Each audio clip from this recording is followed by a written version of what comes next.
Teve essa parada aí contigo, né, cara? Que queria que tu ia... Quase se tornou aí o embaixador dos Estados Unidos. Cara, o que acontece? O presidente ele acabou me indicando, né? Teve muita resistência. Inicialmente o pessoal não entendeu. Porque na cabeça da galera é o quê? Vai acordar meio-dia, vai comer caviar e tomar vinho e viver na vida boa ganhando em dólar, né? E não é bem assim.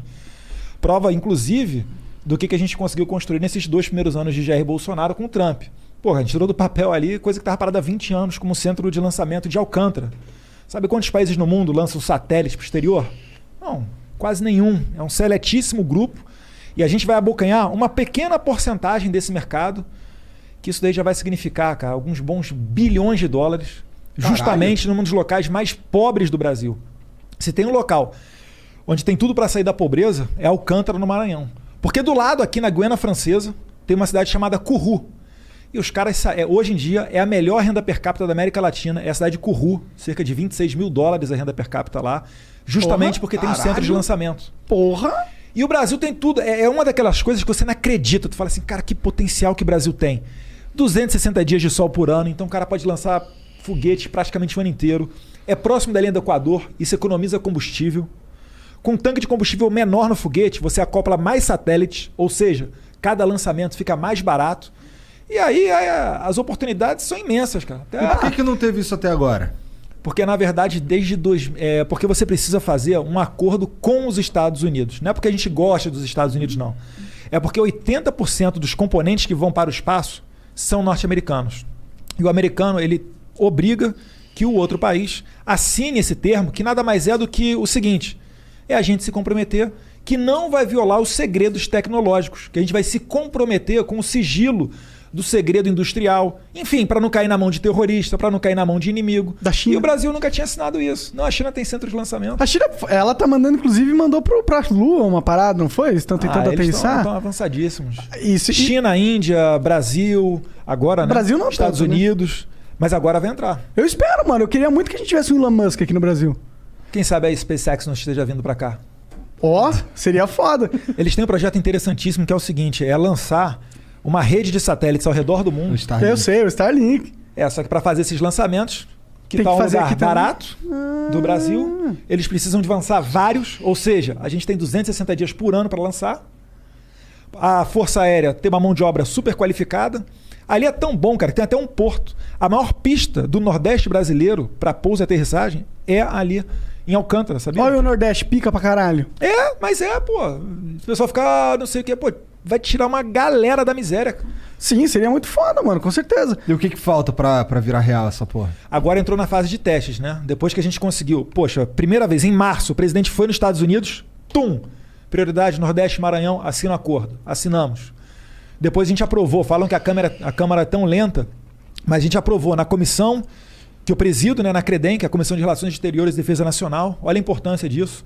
Pautamos, aprovamos, depois aprovou no Senado e agora a gente está em fase de teste. Segundo semestre vai ter um teste mais detalhado e os mais otimistas estão falando que talvez ainda esse ano consiga fazer algum lançamento comercial. Realmente ali entrando uma grana.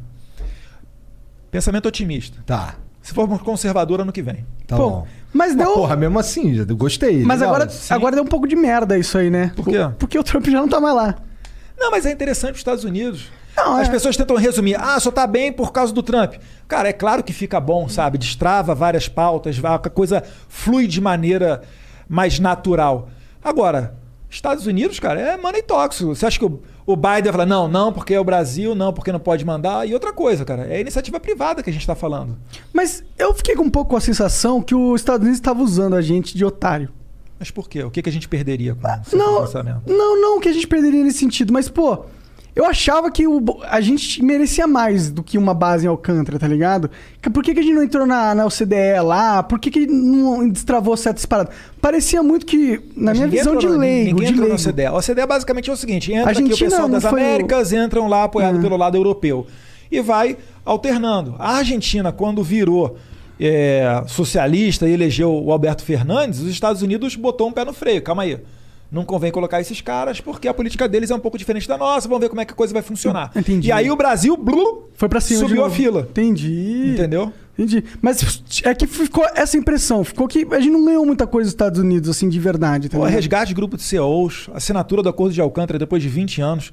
Quando o Macron chamou uma reunião de emergência do G7 sem o Brasil para discutir a Amazônia, naquele tempo que estava pegando fogo, que poderia muito bem ter saído dali uma nota conjunta para boicotar o Brasil. O Trump foi lá espontaneamente e nos defendeu. Várias outras matérias, cara. É que assim... nos Estados Unidos a acusação é a mesma. Falam pro Trump, pô, tá abrindo as pernas lá, tá fazendo muita coisa brasileira, a gente não tá ganhando nada. Entendeu? E não é dessa maneira. Os Estados Unidos realmente perdeu muita coisa aqui no Brasil no tempo que a gente virou as costas para eles. Tanto que a China passou a ser o principal parceiro econômico do Brasil de 2009 para cá. Historicamente, em toda a história do Brasil, os Estados Unidos sempre foi o nosso principal parceiro econômico.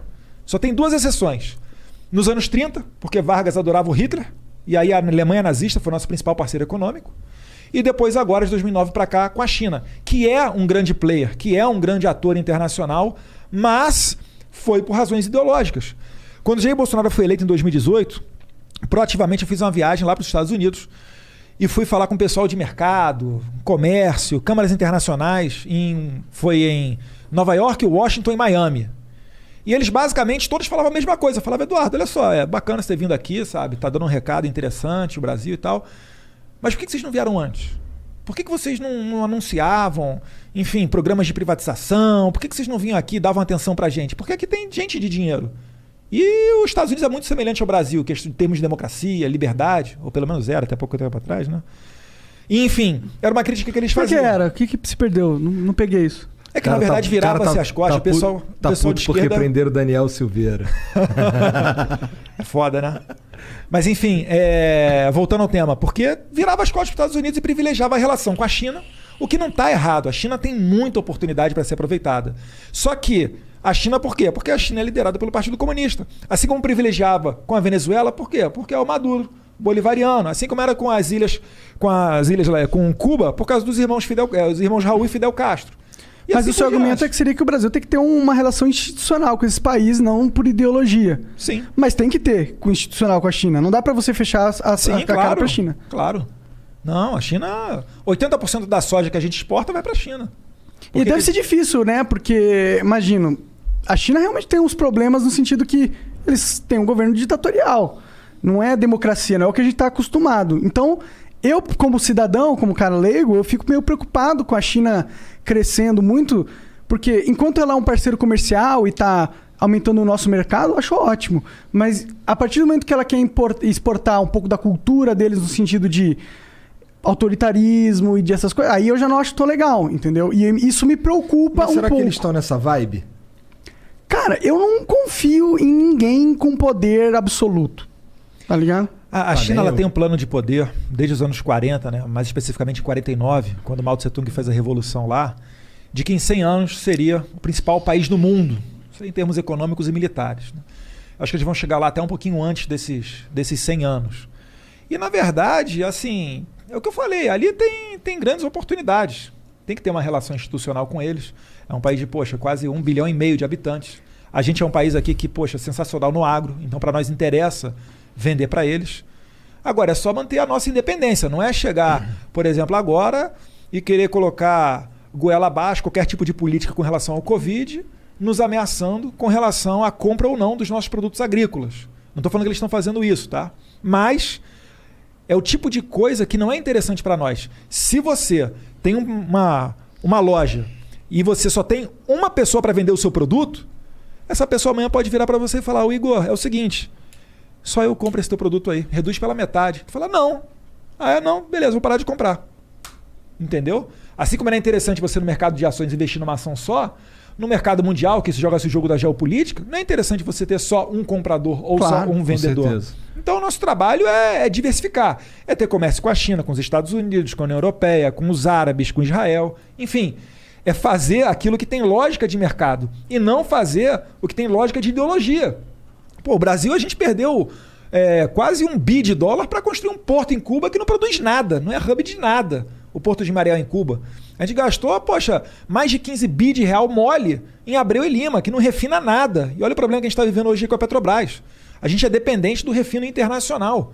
É por isso que tem essa questão toda. Não se pode abaixar, a Petrobras não pode abaixar tanto o preço a ponto que fique desinteressante do investidor internacional mandar para cá o produto dele, porque senão ocorreria desabastecimento, mas também não pode elevar tanto a ponto de acabar com a nossa economia. Então são questões sensíveis que estão jogadas todas.